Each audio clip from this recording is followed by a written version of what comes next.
Greetings, travelers. Settle in for another story of the American frontier. Let's go. In the heart of the unforgiving West, the loudest acts of evil are often answered not by a gunshot, but by the quiet courage of a soul that refuses to break. In the sun-bleached plaza of Hope Canyon, the air shimmered with heat and fear. Annalise Reed, the town's schoolteacher, knelt in the dust, her world narrowed to the menacing figure of Malachi Corbin. His face, a roadmap of cruel victories, twisted into a smirk as he held a leather whip. The townsfolk watched, a silent, paralyzed audience to a punishment for her defiance. Her crime was refusing to abandon her school, the last ember of civilization in this desolate land. The whip cut through the air, a serpent of leather poised to strike. But the blow never landed. A bronze hand, steady as ancient stone, caught it inches from her skin, the sudden stillness swallowing all sound. From the deep shadows of the general store emerged a man whose arrival was as sudden as a lightning strike. Long, dark hair framed a face that was a silent chronicle of battles and loss. He was Lakota, a warrior whose eyes held a cold, controlled fire. Silence stretched across the plaza, thick and heavy.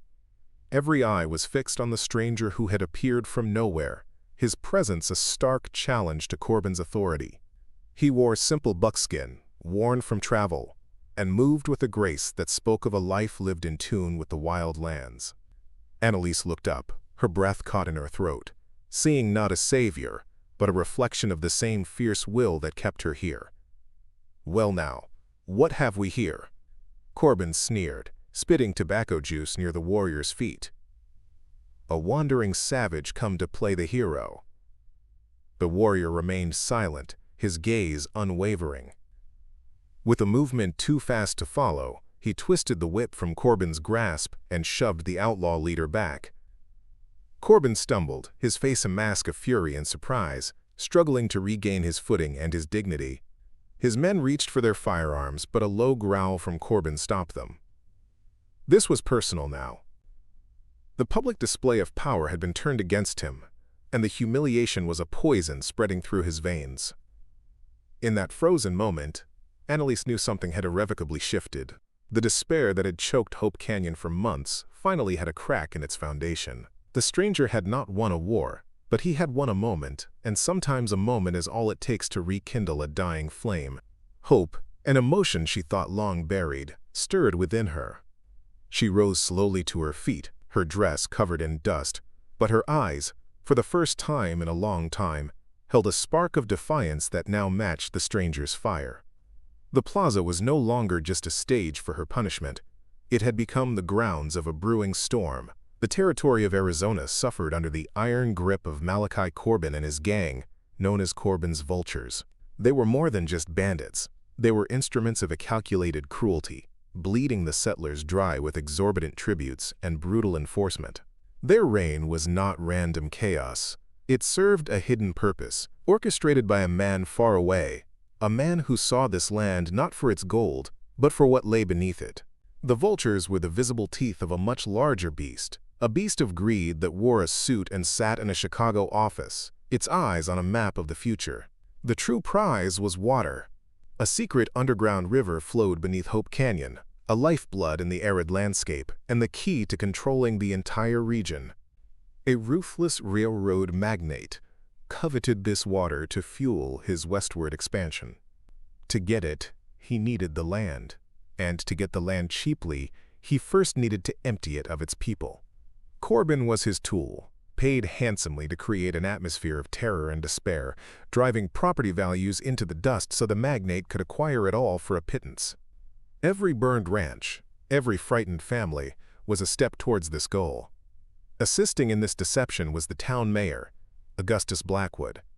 In public, he was a pillar of the community, his words filled with calls for peace, reason, and negotiation. He projected an image of a concerned leader, trapped between his people and a force he could not control. But behind closed doors, Blackwood was a coward and a traitor. He had sold his town's soul for a promised share of the railroad's future profits. His loyalty was not to the people who elected him, but to the gold that was promised to him by a man he had never even met. Blackwood's betrayal was a quiet poison. He secretly fed Corbin information about the town's dwindling supplies, the number of firearms, and the morale of the residents. He masterfully undermined every attempt at organized resistance, portraying any who spoke of fighting back as reckless fools who would bring ruin upon them all. The people of Hope Canyon trusted him, listened to his calming speeches, and saw him as their advocate.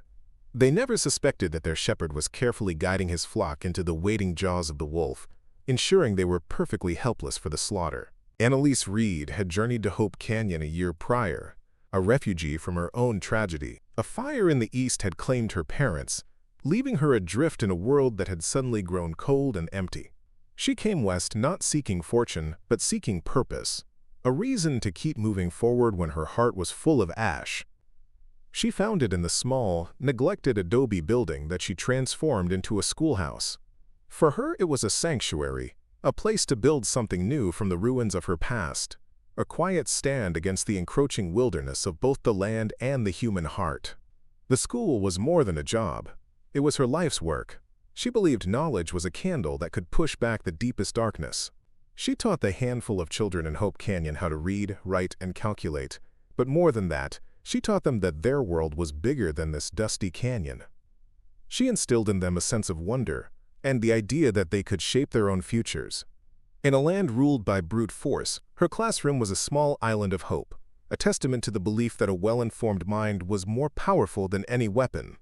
Mayor Blackwood frequently summoned her to his office, his tone a perfect blend of fatherly concern and veiled warning. "My dear Miss Reed," he would say, his voice smooth as oil, "your courage is admirable, but misplaced. You do not understand the nature of men like Corbin." He urged her to leave for her own safety. "Your stubbornness endangers us all. Please, think of the people." But Annalise saw past the polished facade. In his eyes, she saw not concern, but a deep, unsettling fear and a weakness that made her skin crawl. She felt the lie in his words, even if she could not yet name it. She politely but firmly refused his every plea to abandon her post. Each refusal was a quiet act of rebellion she did not fully understand. She did not know that her school, this small beacon of hope, was a direct threat to Blackwood's secret plans. A hopeful, educated populace was a populace less likely to be frightened away. Her very presence was an obstacle.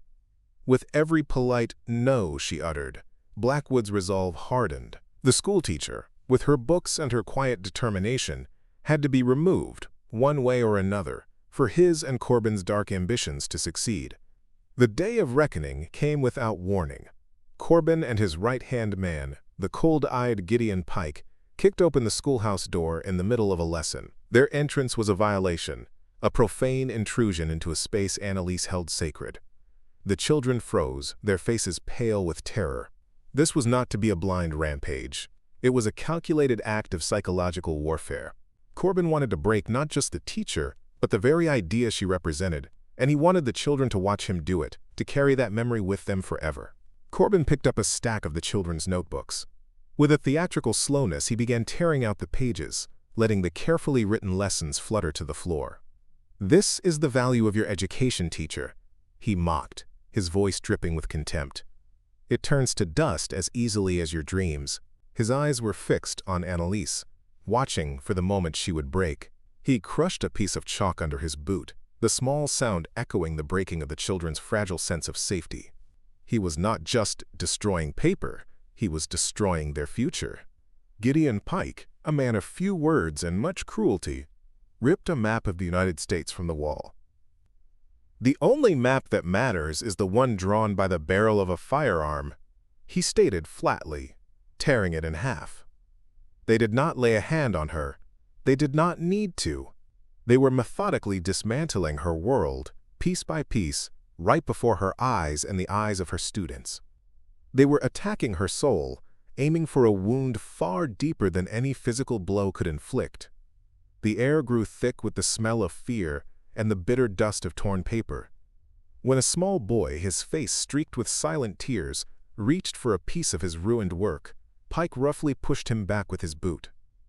The casual cruelty of the act, The deliberate targeting of a defenseless child was the final straw. Something inside Annalise snapped. A wave of protective fury washed over her, eclipsing her fear. With a cry of rage, she launched herself at Corbin. Her desperate, futile attack was exactly the reaction he had been waiting for. It was the excuse he needed to escalate his lesson from psychological to physical. Her brief struggle was easily subdued. Bound and humiliated, Annalise was dragged from the wreckage of her classroom. Corbin's objective was not merely to punish her, but to stage a public spectacle that would permanently shatter the town's will to resist. He would make an example of her that no one would ever forget.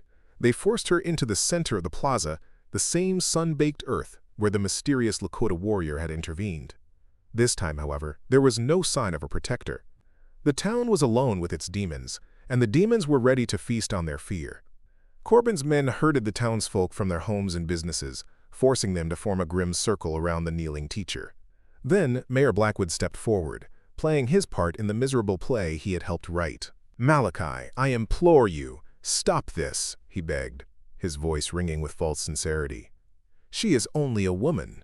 She did not understand the consequences of her actions." He wrung his hands, a perfect picture of a helpless leader trying to reason with a monster.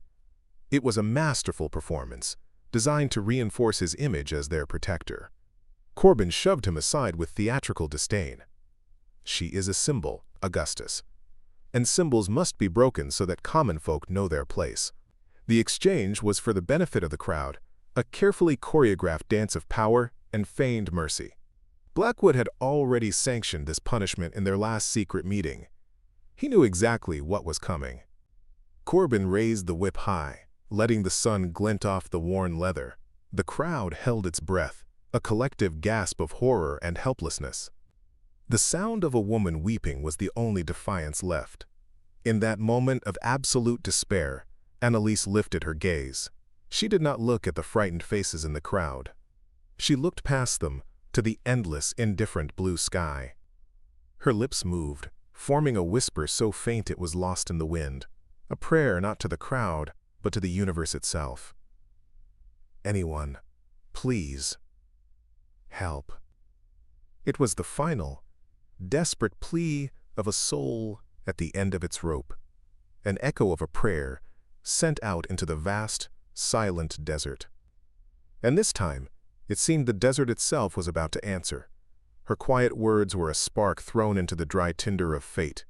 The warrior's name was Waken, a word in his native tongue that meant sacred. He was not the last of his people, but he was an exile, carrying a burden of guilt that was heavier than any mountain. Months ago, his family's camp had been annihilated. It was not a battle. It was a slaughter, orchestrated by Corbin's vultures. But the outlaws had not acted alone. They had been guided by a traitor from a neighboring tribe, a man who had sold the location of their secret winter camp for a pouch of gold coins. Waken had been away on a hunt, tracking a great stag. He returned to a scene of smoldering lodges and deafening silence. The smell of smoke and sorrow hung heavy in the air. He walked through the ashes of his life, finding his family among the fallen. His younger sister, little more than a girl, was still breathing. She died in his arms, her last breath a plea for him not to let the hatred consume him, not to let vengeance become the only thing he lived for. He had promised her he would not, but it was a promise he had failed to keep. The grief had burned away everything inside him, leaving only a cold, hard coal of rage. For months, he had lived like a ghost, his only purpose to track the men responsible. Vengeance was the air he breathed, the food that sustained him. But when he saw Annalise kneeling in the dust, her eyes holding the same terrified defiance he had seen in his sister's, something shifted within him. Her whispered plea for help was an echo of his sister's last words. The promise he had made, the one he thought was broken forever, suddenly resurfaced from the depths of his pain. He had a choice. He could continue down his dark path alone, or he could honor his sister's memory in a different way. Intervening was not just about saving a stranger. It was a chance to save himself. It was an opportunity to fight for something other than the ghosts of his past. In that moment, standing between the teacher and the whip, Waken was not just a warrior seeking revenge. He was a man fighting to reclaim a piece of the soul he thought he had lost in the ashes of his home. Her desperation had reached across the void of his own grief and given him a new, unexpected purpose. It was a fragile beginning, a chance to fulfill his sister's dying wish at long last. Annalise awoke to the smell of strong coffee and the sight of a low, wood-beamed ceiling. She was in a room above the saloon, cared for by Martha, the establishment's tough but kind owner. Martha was one of the few who dared to show any open defiance to Corbin, her saloon, a quiet hub of hushed whispers and discontent. For several days, Annalise drifted in and out of a fevered sleep, haunted by nightmares of fire and whips. Martha sat by her side, bathing her forehead with cool water and forcing spoonfuls of broth between her lips, a silent, stubborn guardian against the darkness. One night, long after the last drunkard had stumbled out of the saloon, a shadow slipped through her open window. It was Waken. He moved without a sound, a phantom in the moonlight. She saw then that he was injured.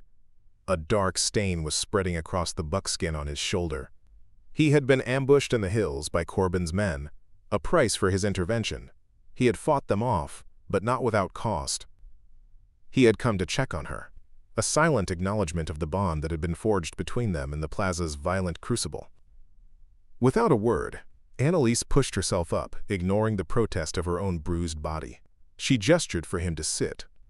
Using clean bandages and strong spirits supplied by Martha, she began to clean his wound. She had learned basic nursing from books, and she worked with a focused calm.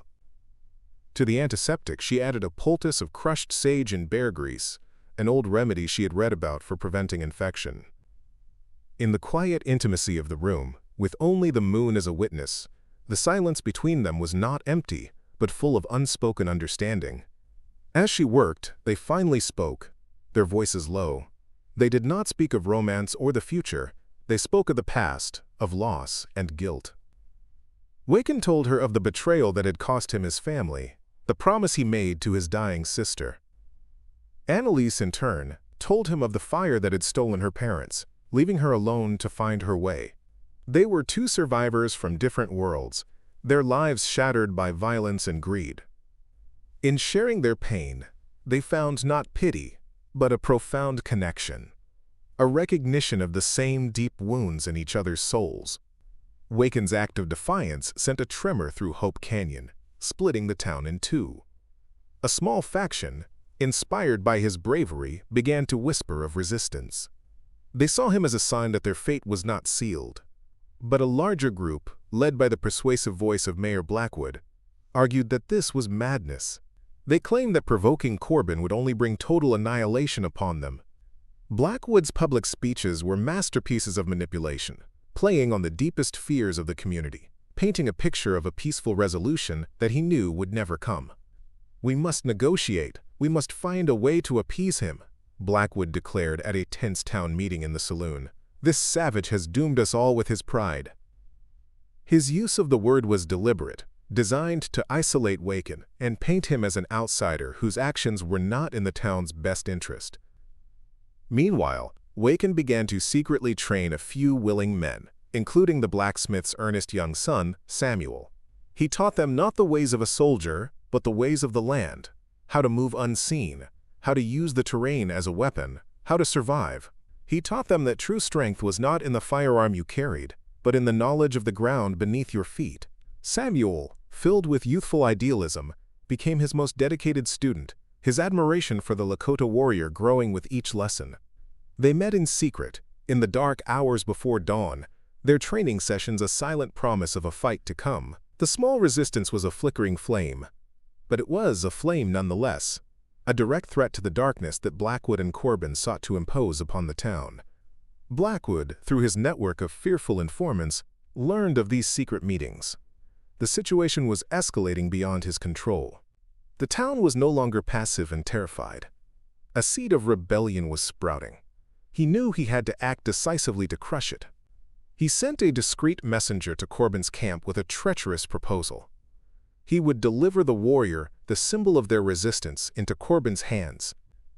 In exchange, he wanted a guarantee of his own safety and of course a larger share of the promised profits from the railroad deal. It was the darkest day in the history of Hope Canyon. On the pretense of a secret peace negotiation, Blackwood arranged to meet Waken in a secluded canyon outside of town. "Corbin is willing to talk," the mayor lied, his face a mask of earnest concern. "But he will only speak with you. He fears a trap." Samuel, the blacksmith's son, overheard the exchange. A knot of suspicion tightened in his stomach. The mayor's words were too smooth, his eyes too shifty. Trusting his instincts, the young man decided to follow them at a safe distance. In the canyon, Samuel watched in horror as his suspicions were confirmed. Mayor Blackwood was not meeting with Corbin, but with his brutal second-in-command, Gideon Pike, and a half-dozen other outlaws. He saw the mayor accept a heavy pouch of gold coins.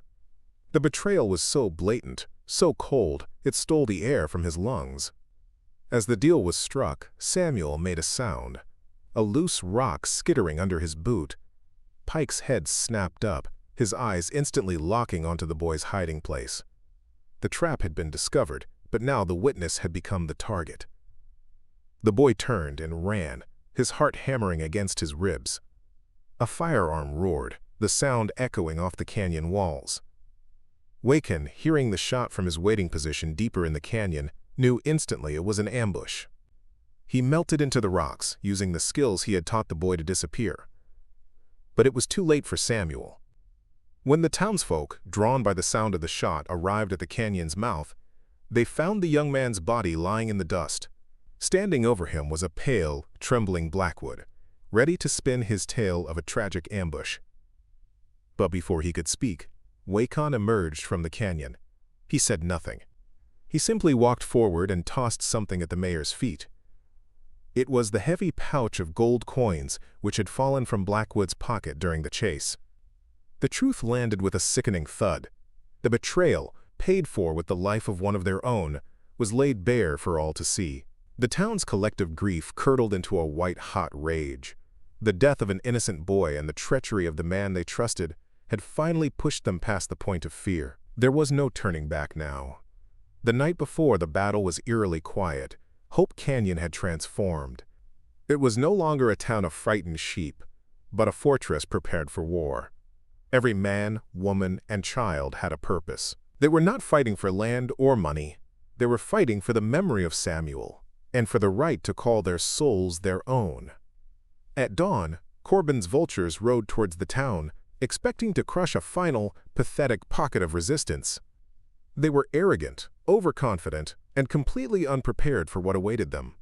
This was their final, fatal mistake. The town met them not with screams, but with a disciplined and deadly defense. The streets became a labyrinth of traps and ambush points. The battle was fierce and brutal, fought in the alleyways and from the rooftops. Annalise, her fear replaced by a cold resolve, turned the saloon into a makeshift hospital with Martha's help, tending to the wounded and keeping the flame of hope alive amidst the chaos. She was no longer just a teacher. She was the heart of the town's will to survive, her courage a beacon in the smoke-filled air. The final confrontation took place in the main plaza, where the story had begun. Waken, moving through the fight like a spirit of vengeance, finally faced Malachi Corbin. Their duel was a primal clash of wills. At the same time, Annalise, armed with the fallen blacksmith's heavy firearm, confronted Mayor Blackwood as he tried to flee with the town's gold. "This is for Samuel," she said, her voice steady. She did not fire. She simply stood her ground, a lone figure of justice, until the enraged townsfolk surrounded the traitor, his escape cut off. Wounded but victorious, Waken stood over the fallen outlaw leader. The sight of their defeated captain broke the vultures. The remaining bandits threw down their firearms and fled into the desert, their reign of terror finally over. The townsfolk, their faces grim but resolute, surrounded Blackwood, the traitor's fate now in their hands. Months later, Hope Canyon was reborn. The schoolhouse was larger, its bell a cheerful sound in a valley now filled with life, not fear. One evening, Waken came to Annalise on the porch of her rebuilt home. He took her hand, his scarred palm gentle against hers. You showed me how to fight for something more than ghosts, he said softly. She smiled, her eyes reflecting the starlight. And you showed me that hope is a seed that can grow even in the hardest ground. Their new life was just beginning. Our story ends here for now. Thank you for being with me. Farewell.